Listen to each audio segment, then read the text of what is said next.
Hello, buddy. Welcome back to the Tin Man's Court channel. I'm your host, Jeffrey Tin Man Taylor, and today I'll be reacting to my third and final scary storyteller channel. And this one is Night Time Spooks, and the video is 3 true Airbnb horror stories. So without further ado, I'm going to turn these lights off, move the camera up here for you guys, and let's get this reaction on the road and in the bag, shall we? Okay, here we go.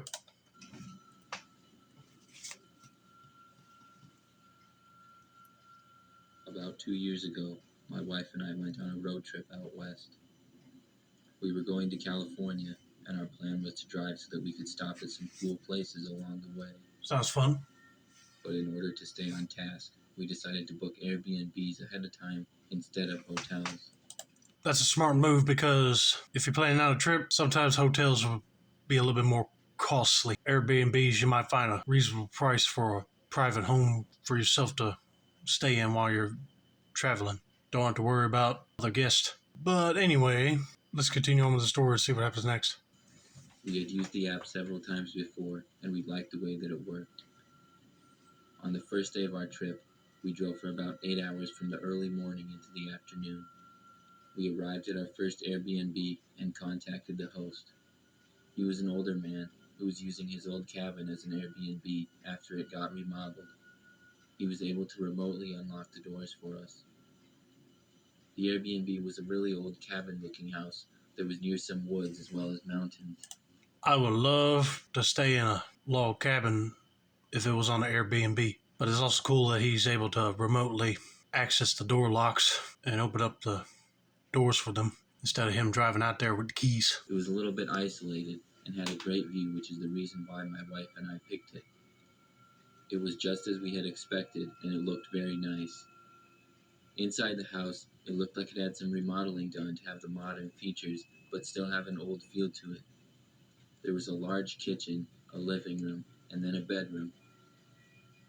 After we arrived, we walked around the property a little, and then we went inside to unpack a few things. As we were in the bedroom unpacking, we heard a noise coming from the kitchen. It sounded like somebody walking across the hardwood floor. I walked out of the room to see what it was, but when I did, nobody was there. I found it strange because we were supposed to have the place all to ourselves. Yeah, that would be kind of strange. You hear walking on the wooden floors and there's nobody there. That'll creep me out. I'll be calling the Airbnb host just to confirm that they're the only ones there. I didn't think anybody would be there. We decided to brush it off, and after we were done unpacking, we went to the local city to explore for a while. We came back later that night and were pretty tired, but as soon as we pulled into the drive for the house, we noticed that the light in the living room window was on. There were shades covering the window so we couldn't see inside, but we could clearly see that the light was on. I was sure I had turned it off before we left. My wife and I stayed in the car and looked at the window, remembering the noises we heard earlier. Then we saw the shades get pulled back for a second, and as clear as day, a man looked directly at us from the window. It clearly was not our host. The man looked up at us for about 5 seconds, and then disappeared behind the shades again. We were very alarmed now, and did not want to go back inside. I decided to call the Airbnb host to ask him if he knew anything about what was going on. When we called, the man seemed surprised and asked us to describe the man to him. After I told him what we had seen, he told us that it was an exact description of his son. Then he told us that his son had passed away about 15 years ago, and we were not the only people to have seen him there. Oh my goodness. That's sad to hear that his son passed away, but it'd be also creepy just to see him moving around the old cabin. Kind of like he's still watching over the place, but he's kind of doing a spooky job at it and scaring the guests. This gave me the chills, and my wife and I decided to get our things and leave. We spent that night in a hotel instead. And I don't blame you for that. Hope the Airbnb host gives you some of the money back for staying there, because you had to get up and leave and stay the night in the hotel. But I'm just glad this couple did not experience anything physical happen to them. So let's get to story number 2. Last summer, me and 5 of my friends all went on a trip together. Okay. We are all women in our early 20s, and because there were so many of us, we got an Airbnb house that was very nice and had enough space to accommodate us all. It was a 3-bedroom house, so we still had to share bedrooms, but there would only be 2 of us in each room, which wasn't that bad. Upstairs had basically just 3 bedrooms and a bathroom. It was my friend Jessica and me in one bedroom, Carly and Taylor in the second, and Alyssa and Brooke in the third. The downstairs of the house had a large kitchen, living room, and a bedroom. It was a very open and modern house. We rented it on Airbnb from a man named Robert. He was said to own several large houses in the area and used them all as Airbnbs. We had the place rented for 5 days and were happy to see that it looked just like the photos when we got there. After we all arrived at the house, we hung out there for a while and then went to the city for the night. You see, I'm glad that this woman mentioned this. That place that they're staying at looks exactly like what's in the photos, because sometimes you might get scammed on an Airbnb and show up in a dilapidated, old-looking place. But so far, it seems like everything's going good and they're having a night on the town. But I got a feeling that their little excitement at the Airbnb is not going to last long. It was a great night and we had lots of fun. When we got back, we were all pretty tired and pretty much just went to our rooms and fell asleep.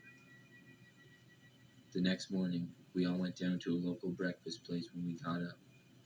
When we were talking, one of my friends, Carly, mentioned how she thought she heard some noises in her bedroom when she was trying to fall asleep.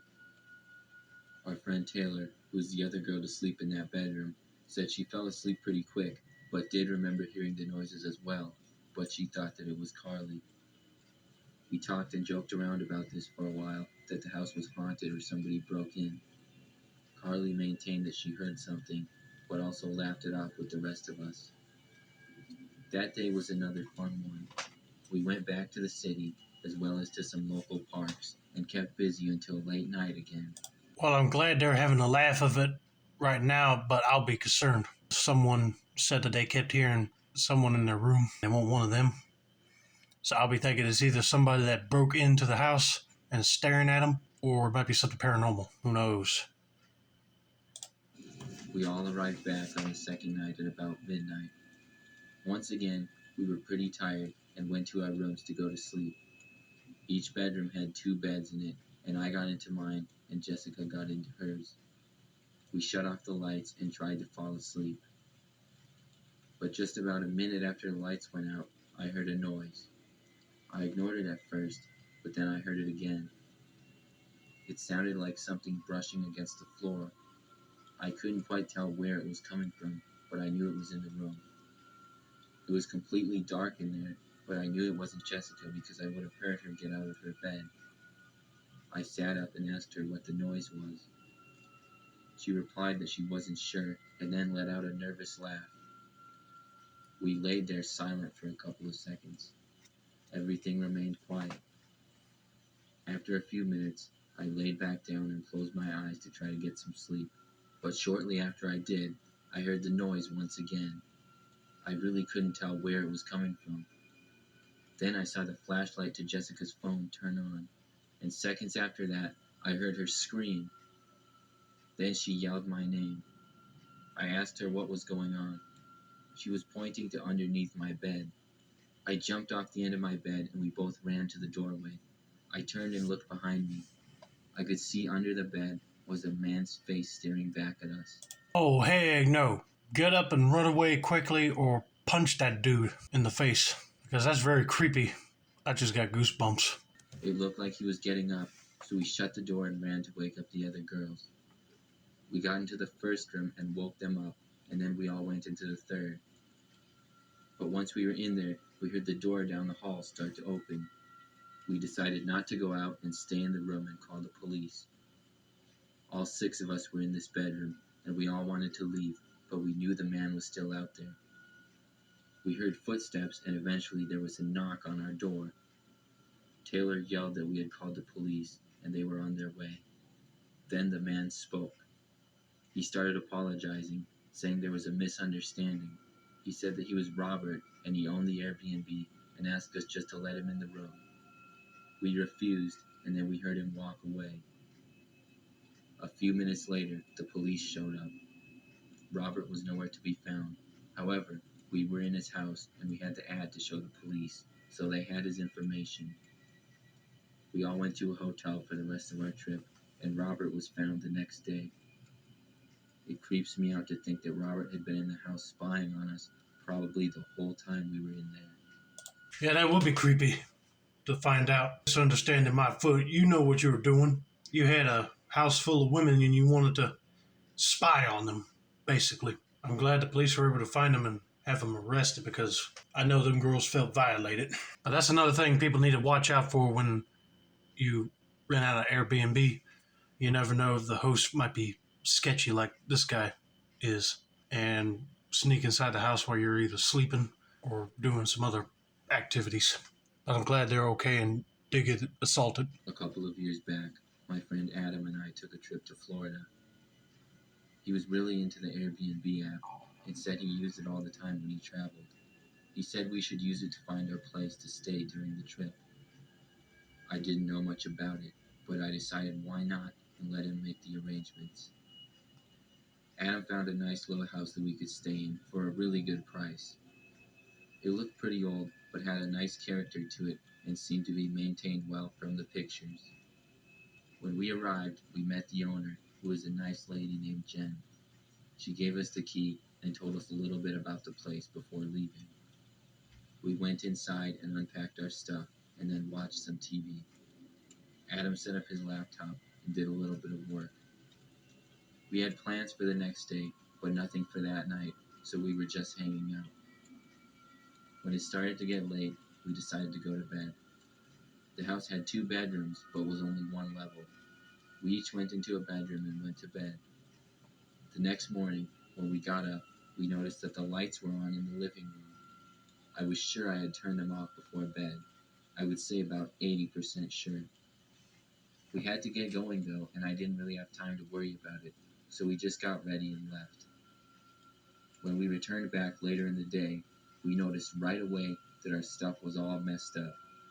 The things we had brought were scattered throughout the floor. Now we knew something was going on.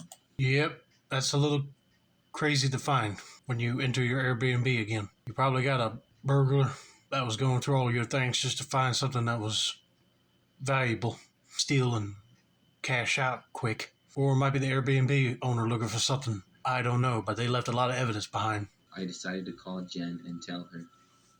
When she answered the phone, I explained that our things had been messed up and we thought a light had been turned on during the night as well.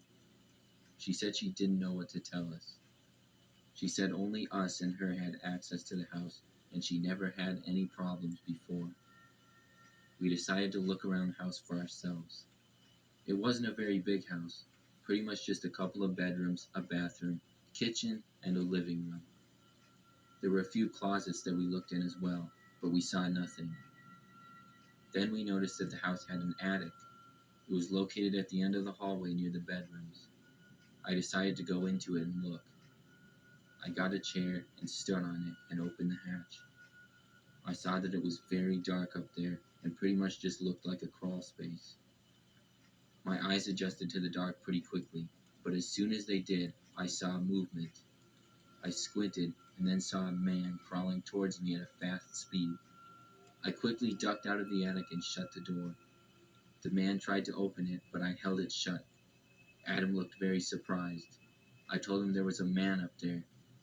He took out his phone to call the police. Meanwhile, I was trying to hold the attic door shut while the man was trying to open it.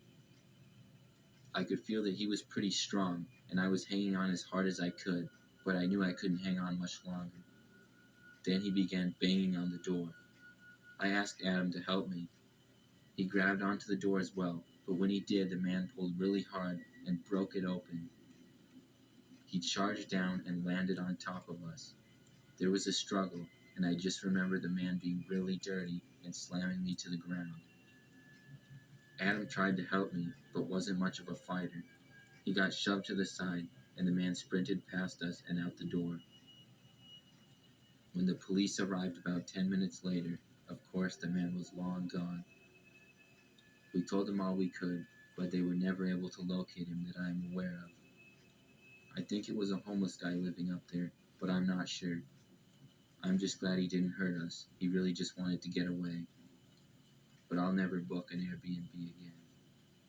I knew it had to be somebody that snuck in, and it was a homeless person. I hate that they were so darn strong that they knocked these two down to the ground and got out of the house quick. And the cops took 10 minutes just to get there. He would have already been long gone by the time they showed up. But I blame the Airbnb host because they were supposed to walk through the house, make sure everything was clean and nothing was out of place or nobody was hiding in there. And she said that was the first time anything like that happened. Guess stuff was moved around. Because that lady found him and called the police on him, then they wouldn't be having this problem. But anyway, I hope you guys enjoyed this video. Don't forget to like, subscribe, turn on post notifications for Nighttime Spooks content like this. This has been another successful installment of the Tin Man Score channel. I'm your host, Jeffrey Tin Man Taylor, and that's a wrap. Have a nice day, y'all.